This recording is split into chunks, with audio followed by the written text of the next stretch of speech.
My next guest, Ed Wallace, says you can do the same thing.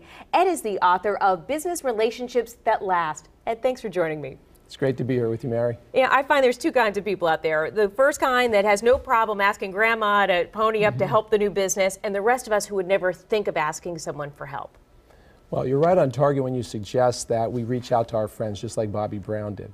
The challenge is our friends know us in a different capacity, and we have to reestablish common ground, which is the first step of the 5 steps to transform contacts into great relationships. We reestablish common ground by asking great questions.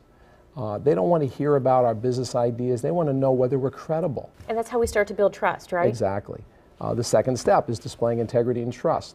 When they share what I call a goal, passion, or struggle, the relational GPS with us, Mary, wow, that opens the door for us to do things for them.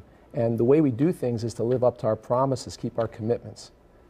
And none of us want our time wasted. I know, you don't, I don't. So how do we make somebody who we're trying to build that relationship feel like we're not wasting their time? We talked about that earlier. You're teeing up the third step, which is using time purposefully.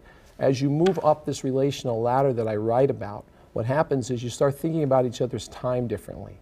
And it's not a cost. It's like, hey, I want to spend time with Mary. Value comes from our discussions with Mary.